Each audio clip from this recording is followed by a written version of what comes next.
everybody. This is Dallan Wortham with the Charter School Connection podcast. In today's episode, I meet with Heidi Gasca from Excel Academy. She was such a joy to have on the podcast. And to be 100% honest, she isn't the point of contact for me at Charter Connect in regards to the marketing. We work with another member of her team. So this was kind of the first time I really got to meet her. And I'm so glad that I did have the chance, because she is just so sincere, so humble, so open with ideas and insights that this podcast, this episode is going to be of great value to anyone that is looking to improve their charter school. So please enjoy. She's, just so gracious with her time and insights. So, man, I'm excited for you to take a listen. Feel free to share, comment, tell us what you think. And we know that you're going to love it because she's awesome and Excel Academy is great. So please check them out. Without further ado, let's get into this episode with Heidi Gasca from Excel Academy.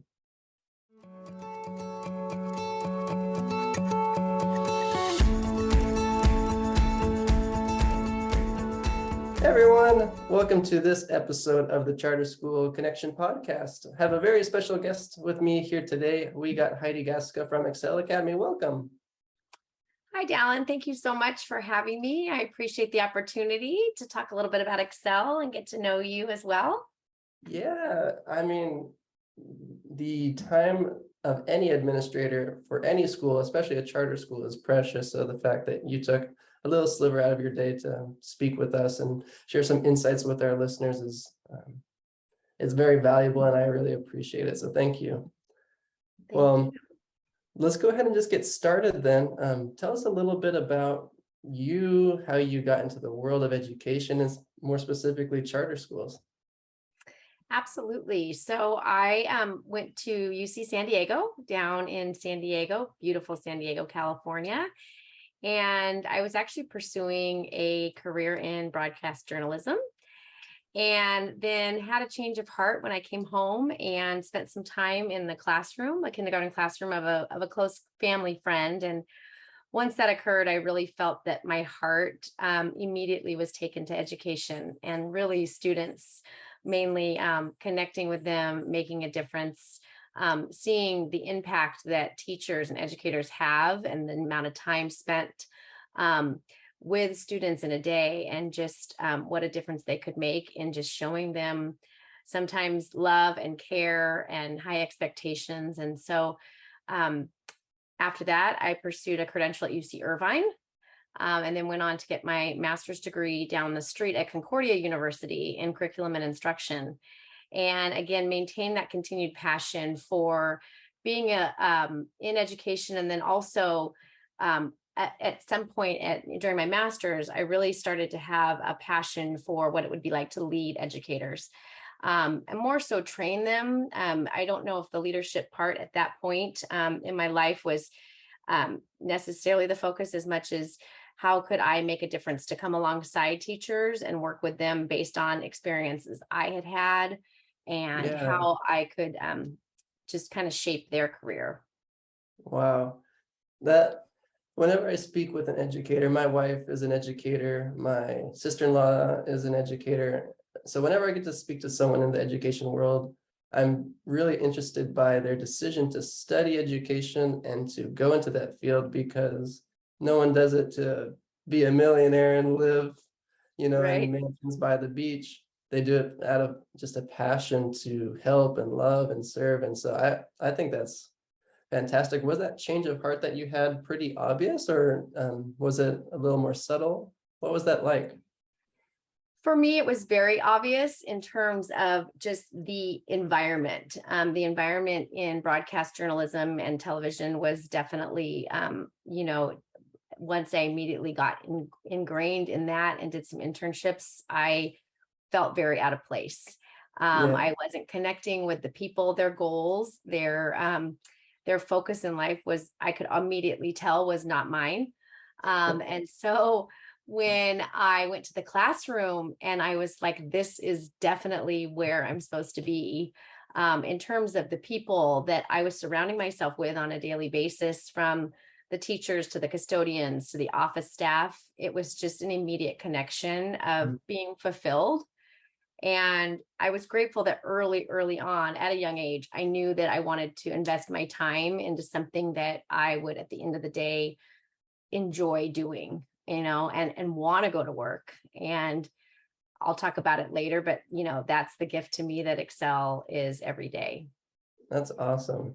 Well, I'm excited to jump into that. How did you get into the world of charter schools and more specifically Excel Academy from, going to school to become an educator and eventually a leader? How did that lead to where you are today? Well, I started out in the traditional model in Irvine Unified and had great opportunities and experiences there. And also went to Capistrano Unified and worked in the traditional model there in the elementary schools. And then I took a short break and really was kind of fascinated as I began to have children of my own on the options and what it would be like to not have to send your students just to the neighborhood school. And it kind of really opened my eyes to I don't want to say robotic, but I was brought up that that's just what you did. You went down the street to the neighborhood school. It was Yeah. never, at least a lot of my generation, choice wasn't really discussed Hmm. in education. So when I started to have children of my own and realized there was so much choice out there for alternative models of education and so many exciting opportunities to learn in different ways. And obviously being in the classroom for so many years prior to having my own children, I definitely recognized all the unique learning styles of students. And that was what really fascinated me to take opportunities to go into the charter world and be able to support families and kind of really equally inspire me as an educator when I watched these families take opportunities for their students to travel and really to kind of, that's where the theme of a lot of what we do, the world is our classroom at Excel Academy. Like you Hmm. can do anything and learn anywhere. And that's kind of what inspired me. That's fantastic. Yeah, I remember feeling kind of the same sense of, wonder once I kind of figured out what a charter school was for the first time. I was like, yeah, like you just go to public school and maybe every once in a while you'll like meet someone that goes to a private school and wears a uniform, but maybe it's, kind of very exclusive. But once I ran across charter schools, I was just blown away. I didn't even know it was a thing, and it got me hooked. That's why I do what I do, because I just fell in love with it as well. So I can completely relate. And tell me a little bit more about Excel Academy. How long have you guys been, or you all been around? When, where, why, how? I'd love to hear that origin story. Yeah, Excel Academy was, at a very exciting start. I was actually approached by a mom in homeschooling and independent study from a school that I'd previously worked at a different charter school. And she really had a vision. She had a strong Mm. vision to offer families this alternative model of education.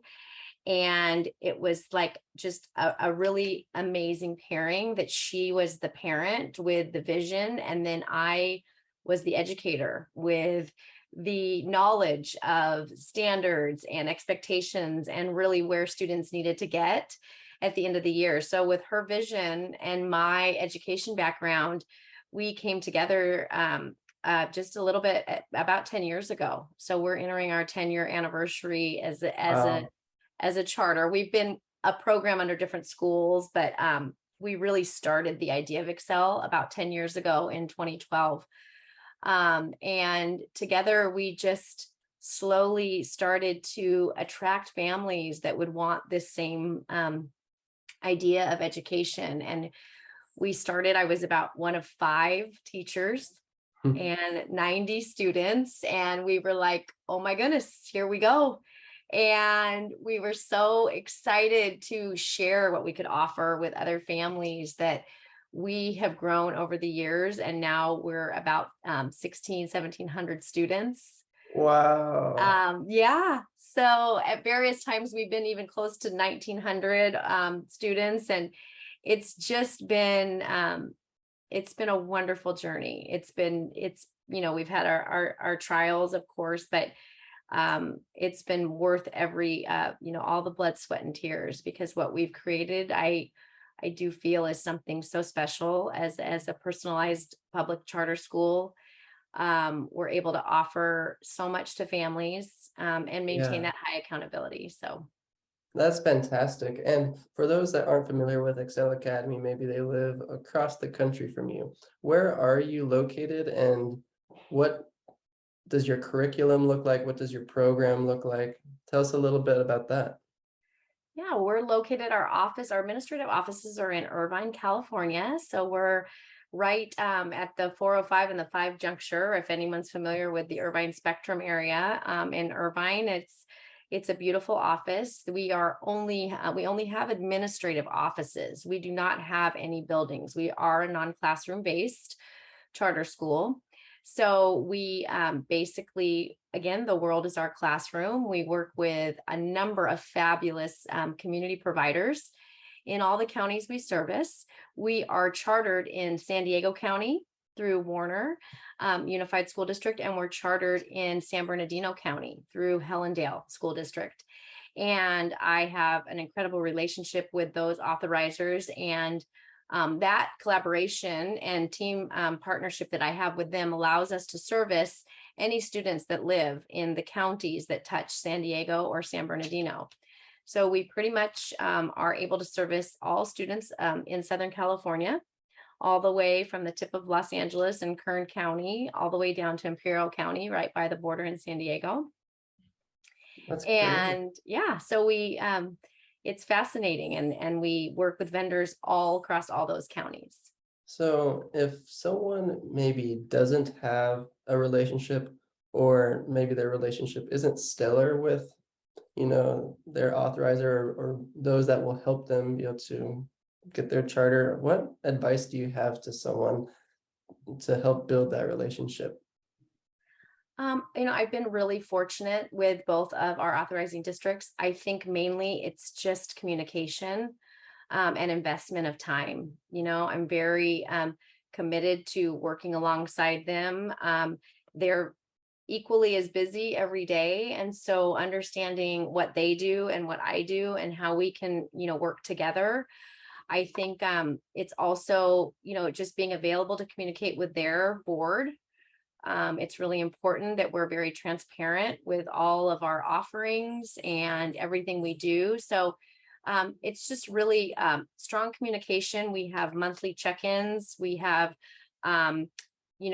compliance folders that we keep back and forth, all in Google. So it's very easy to communicate. So we're both aware on both sides, both authorizing districts, if anything is needed. They have charter liaisons. And so there's just a lot of communication that we do both electronically through shared folders with all of our compliance pieces, as well as, just communication time, face-to-face time. We visit them. We do some PDs out there with our staff out in Warner, just so they can, definitely understand, our relationship with the school districts. I think that's a great answer to the question, because we at Charter Connect obviously do marketing for charter schools, and the goal behind marketing is to help them, get more enrollments to their school. That's obvious, but one thing that we've noticed is even one of our schools that might be underperforming, they have a great relationship with us, and they stay with us because we communicate really well. And we can have another school that might be performing really, really well, that they'll discontinue their services, maybe because we're not communicating well with them. And it isn't so, the amount of enrollments is important, but really it's communication. And being able to communicate is what we've noticed is very key. So I'm glad that you brought that up. And I think communication, no matter what the industry is vital. So perfect. And which leads me to our next question. The culture, the vision of a school is very important. And you said that you were once 90 students, now you're, hundreds of students. As you've grown and you've hired more people, more administrative staff, you have more students, how do you maintain your culture and vision as you grow, especially with like hiring on new staff? Yeah, those are great questions. And it's definitely a challenge the larger we get. My Mm. vision for Excel has always been that we would almost see ourselves in these various regions as almost like mini schools. I think it's critical that in-person connection. I think it's really important we do staff meetings at least twice, sometimes 3 times a year in person, to where we can all connect and make sure that we all do understand the vision. We all maintain that focus of really why we're here. I mean, I'm assuming in any job, I've only been in education, but it's important to constantly remind yourself of why you wake up every morning and do what you do. And for me and for the vision of Excel, it's always been the students. So when we look at these kids, how are they achieving? Are they a fit for our model?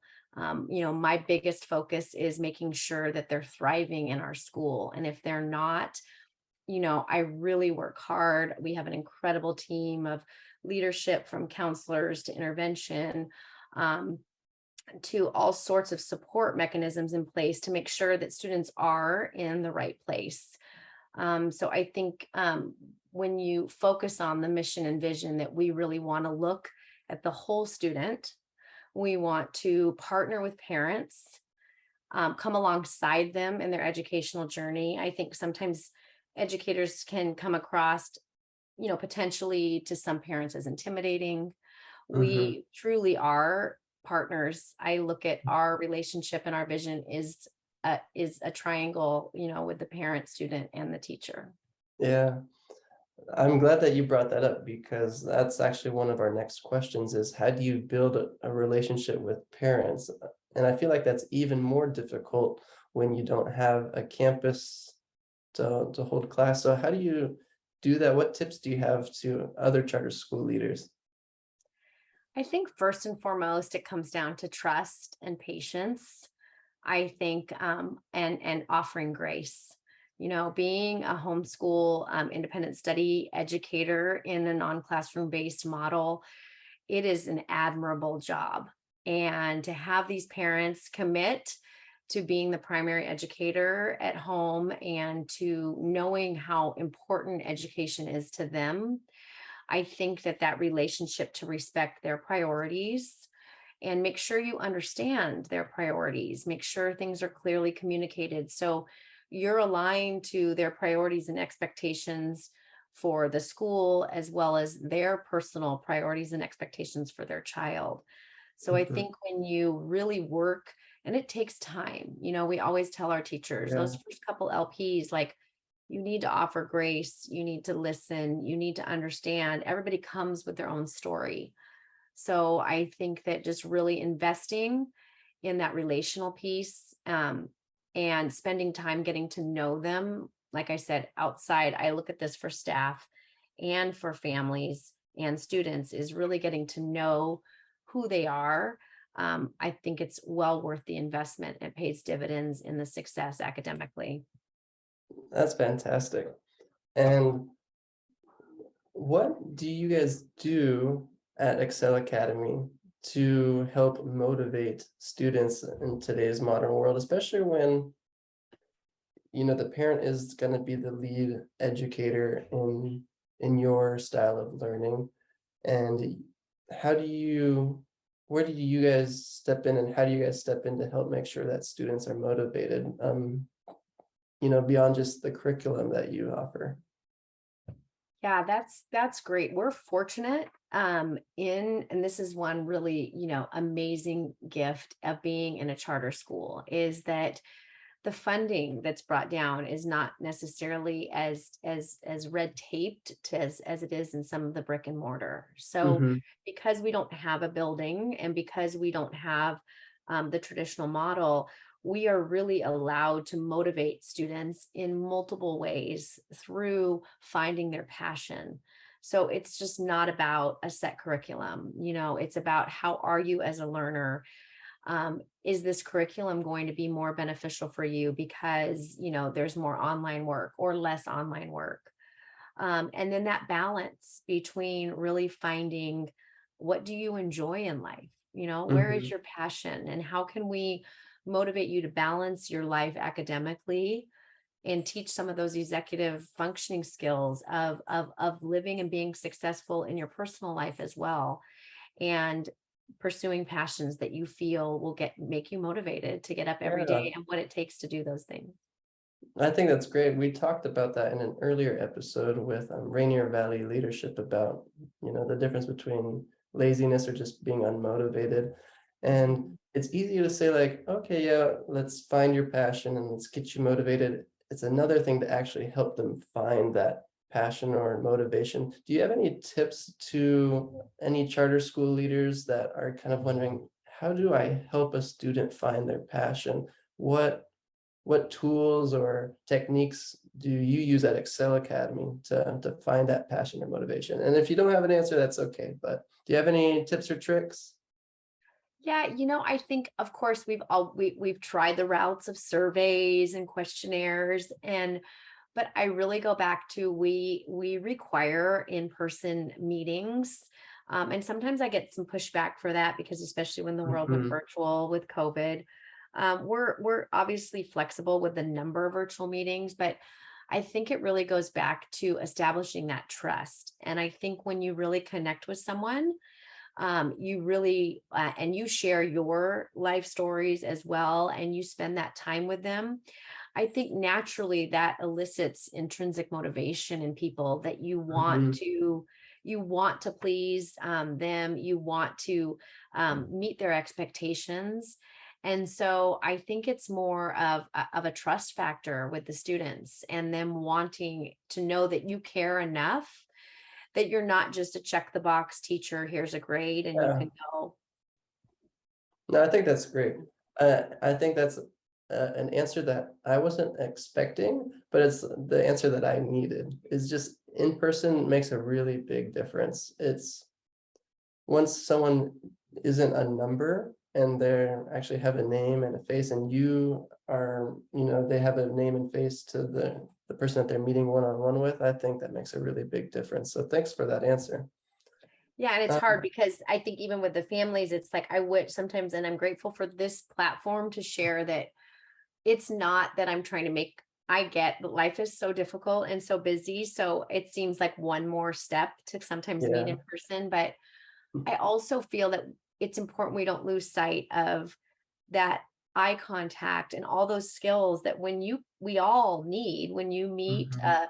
a boss or a mentor or a teacher or someone that you respect greatly. You want to work hard, and there is something to say about meeting someone in person and looking them in the eye face to face. Love it. Thank you. I love it so much. So if you don't have an answer to this next question, that's okay too. But running a charter school isn't easy. And there's a lot of ups and downs, and the downs aren't always fun. And it's not always easy to see the light at the end of the tunnel sometimes. What have you done to help Excel Academy get through kind of those rough, unsure times? I would have to credit the people that I've surrounded myself with on my team, because it is absolutely true that there has been some difficult times. And Mhm. I think the only way I've gotten through the difficult times was a little bit like a marriage, like when one of us was up, the other was down, and vice versa, Yeah, because I have an incredibly dedicated and loyal leadership team that have, just gone to lengths that could never be described. And no one probably, and that's, part of being in an administration is no one will probably ever know the links they go to and the steps they take. And I think it's really just, it truly is who I'm surrounded with, and that we just have taken turns on, it could be even in the morning and an afternoon. One person is like, we're going to get through this. We're going to focus, we're going to reconvene, where another person just, feels like this is just a lot. And I don't know if we can keep, persevering. And so it's really just, I think it's just been a gift that I've just surrounded myself with people with incredible grit. I love it. And do you have would you like to go into any details into some of your team members and how you found them and how they support you? What maybe any examples of what you do as a team to help support each other that others could maybe piggyback off of? Yeah, I think that the most success I've seen in working with, the executive leadership team is just the desire for the school as a whole to succeed. And I think that I've been fortunate to have, found these people. Some of them I worked with in the traditional model. Mhm. Others I have found, just through an interview process. Others were through a referral.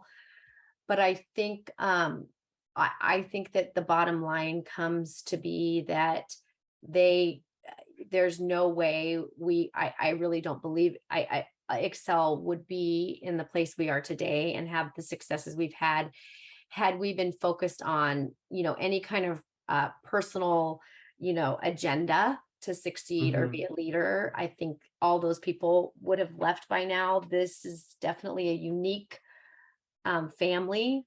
I feel we're a family, and we all make sacrifices, and that's why we're Yeah. successful.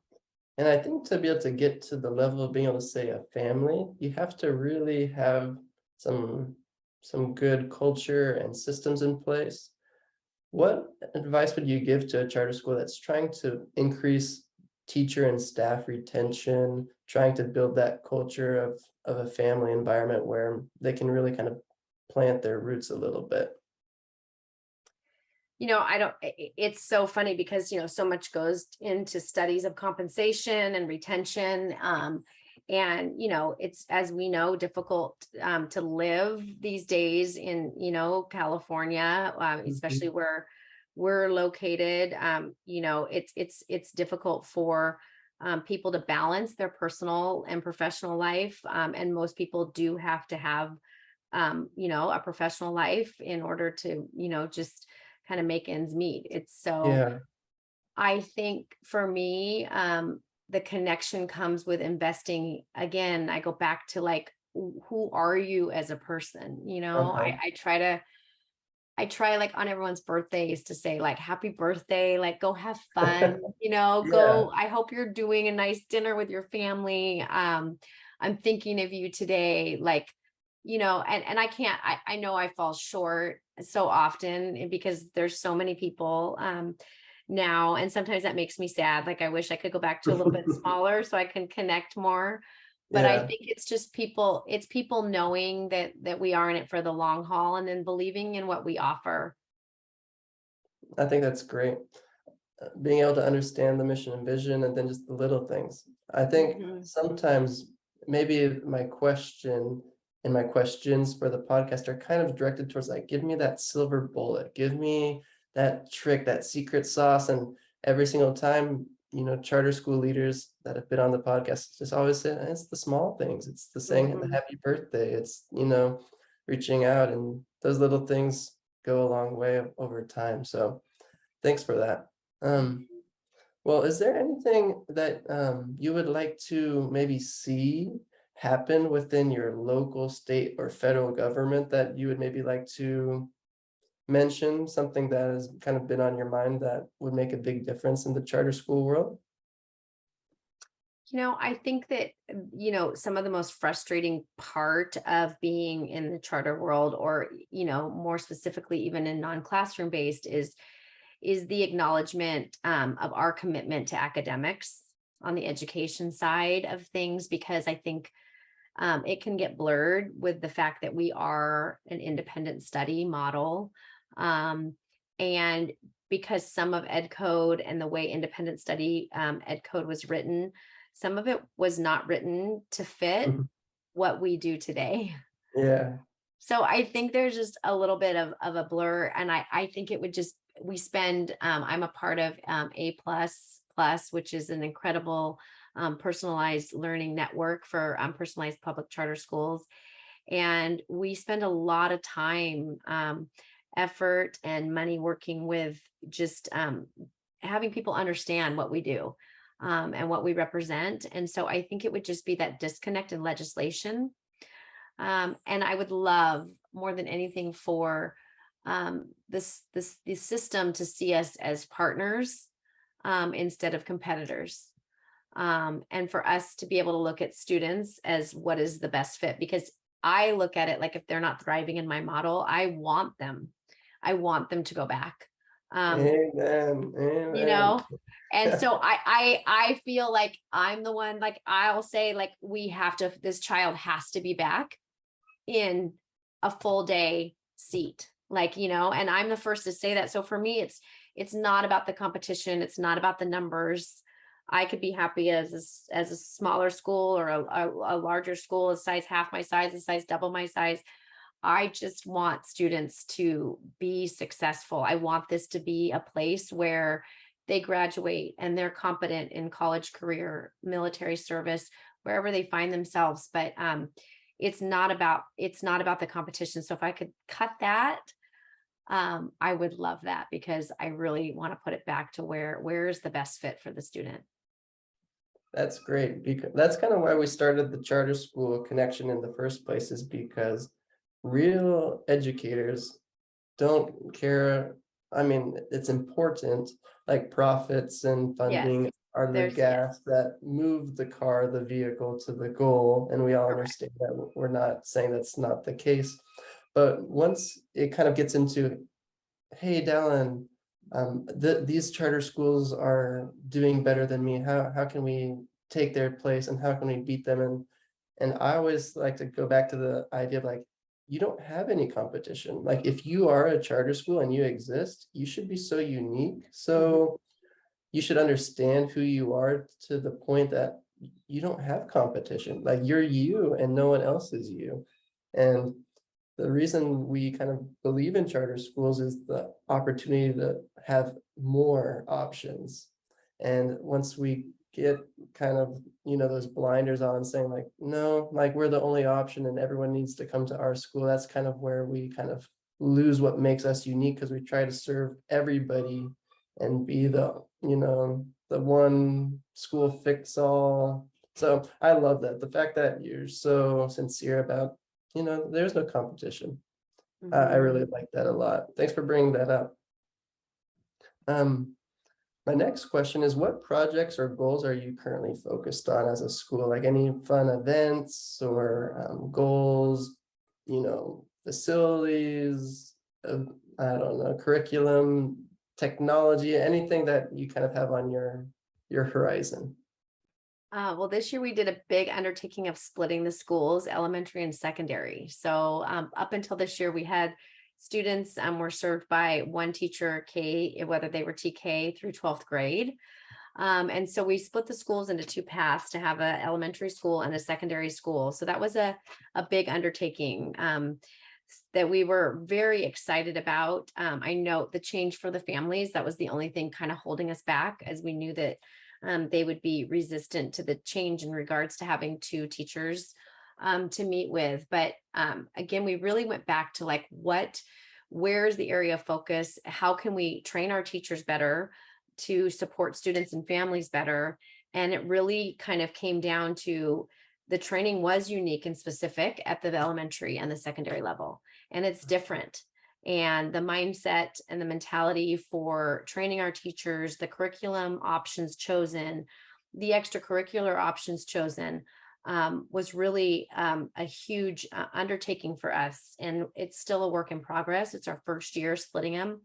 But we really feel that it was in the best interest of student success to have those teachers really honed in, because teachers focusing on the primary age group have different priorities and different expectations and a different mindset than the teachers focusing on students that, before we know it, are in the real world. They're ready to go, and we have to do our best to prepare them. So that was a big undertaking that we're really focusing on. And then something that I'm incredibly passionate about, that I feel is always been a driving force for my leadership, is focusing on students connecting. Sometimes when they come to this independent study model, they can feel alone, they can feel disconnected from peers. And we saw, and we will continue to see, the damage that sometimes that can cause with the pandemic, and people being isolated. And so for me, I have huge initiatives to create small pockets of communities. And what, it's a slow process. We work with social media, and that's why I'm so grateful for opportunities to connect with people like you and Charter Connect, so we can really work. I want them to have something to look forward to. If it's a bowling night every, third Thursday, and they can go back and see the same people and say, hey, it's so nice to see you. How was your Yeah, day? And just really get back to those relationships. That's a huge focus for me. I think that's great because typically the schools that we work with that are virtual or self-taught learning models or hybrid models or distance learning, those are typically the schools that are actually the ones that are the best at creating connection. And I find that kind of ironic because there's, in-person schools, it's almost like connection is just taken for granted. Like connection is just going to form by itself. We don't have to do Mhm. anything. We don't have to water it or nourish it. And the other models that are kind of like yours or any other sort of virtual at-home model, you really have to focus and work at it. It's not something that will just That's a organically good come. point. Yeah, And yeah. so I've always been very impressed and blown away by all the, events and extracurricular activities and clubs and hangout sessions and committees for parents that are created. So I think that's great. Yeah, And that's a great point in terms of like you assume it just happens, and it really doesn't happen in the brick and mortar. The kids, you assume because they offer it, but you're right. Like making that extra effort, they probably don't do in the brick and mortar because they're like, well, they would want to do it. And that's not really always the case, you know? yeah, exactly. Yeah. Well, fantastic. Heidi, if you had a a magic wand that could do anything, just wave it I saw this question. Yeah.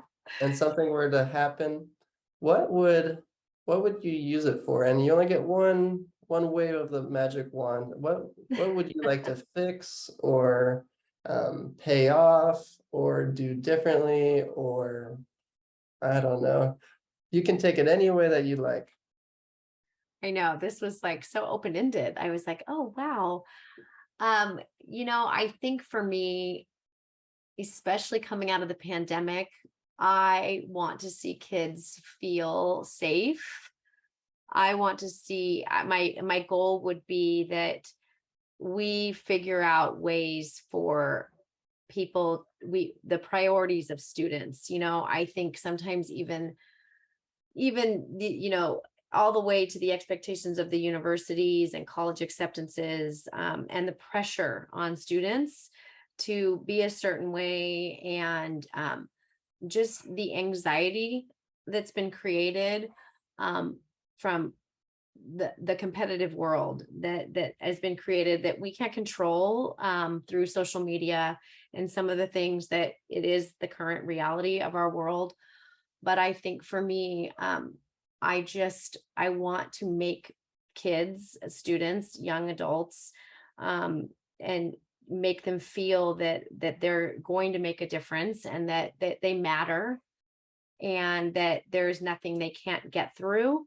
I think some of these kids have lost so much of their grit, and motivation has just been squashed by anxiety and fear. And if I could change one thing, it would be to take that anxiety and fear away, and know that life is going to throw a ton at you, but just to the perseverance, and to not be afraid, and that there's more good, in this world than bad, is what I'd like to get them to say. That's a very eloquent and beautiful answer. Thank you. Next kind of lightning round question would be, if you could have a billboard that all of your students and parents would drive by and see, is there anything that you'd like to put on that billboard? Um, I was thinking just dedicated to you. You know, I feel passionate that I've been placed in this incredible role, you know, to really be a servant leader. That's what I do. That's where my passion is. That's my calling. You know, obviously I feel like we could have gone so many different ways in our careers, and I love what I do. And I think that that's just what I would want people to know, that yes, it's a job, but for me, I absolutely love what I do. And I wake up every day motivated, and I credit the people around me, really, my family and my colleagues for that. Oh, great. And before time wraps up, I really feel like this podcast is just a small snippet and small, tiny insight into all the value that you could bring. Do you have any books, videos, any mentors that you would maybe recommend that other charter school leaders read or listen to or check out or watch? Yes, I mean, I'm very motivated to read, you know, and constantly feeling challenged. I always say that's like one of the best things about being in education is you never know what you're going to get. Every day is a different day, and B, Yeah. you're always challenged to learn. I'm inspired by a lot of authors and leaders. You know, I've been fortunate to have you know, coaches and mentors over the years. That we have a very supportive board that is all educators at Excel, which is you know, I think I glean so much from them, and I'm, you know, just being humble in regards to what I can learn from people that have been in my shoes. Um, I think in terms of books, you know, I've got quite a stack by my bed, and I always just get so excited to buy them, and it's a matter of getting through them. Simon Sinek's, you know your why, was a big, you know, theme at our school for a long time. You know, Mhm. why do you love, you know, do you love what you do? And if you don't know your why and you don't get up and do it, it's just, you're going to be, you know, spinning. Brene I think Brown's that's a great one. yeah. And Brene Brown's Dare to Lead, is also, you know, a real Yeah, challenge I'm working on with my team. yeah, love Renee Brown. Yep. And then I've got the Leadership Challenge, which is, you know, an international bestseller as well. That you know, just really reminds you of very basic, you know, leadership skills that you feel like you wouldn't ever forget, and then you read it and you're like, oh, I could really revisit that and work on that. Yeah, that's great. I'm reading a book by Brene Brown called Imperfect in a book club, and just the way Yeah, that she writes is great. I Well, agree. well, I've taken notes, and I'm going to make sure to include those books in the show notes so that others can go and grab those books if they'd like. But we're kind of wrapping up. You've been very gracious with your time, and I want to make sure that we stay within your time window. Are there any other stories, tips, tricks, ideas, shout outs that you'd like to do before we wrap up today, Heidi? I don't think so. You know, I appreciate your time, and this opportunity for this platform. You know, again, I really do credit a lot of the success of the school to, you know, my leadership team. They've been, and they know who they are. They're incredibly loyal, dedicated, and you know, as well as the team I've worked with of my colleagues at the director level, and just really how much they've shaped me. Um, you know, and I just really, I feel like we're on the forefront of this personalized, you know, public charter school movement that I am so passionate about. So it's really just gratitude for the platform, for people to really, again, go back to saying, like, we can all serve students in different ways. And so the opportunity for a student to be successful in my model. I would just, I would love for people to just be more open-minded and understand that, again, we're here for the kids. And that Yeah. it's not a competition, and that we all have different things to offer. So that's Well, really it. great. Your insights, your ideas, everything that you shared today, it doesn't really have a price or a value that we can give it. It's just the fact that you're sharing it openly means a lot, and it speaks to who you are and who Excel Academy is, and the fact that students are first. And so thank you so much for being so gracious, generous, humble with all of your ideas and whatnot. And feel free to check out Excel Academy to all the listeners, learn a little bit more about their mission and vision. And Heidi, it's a pleasure getting to know you. I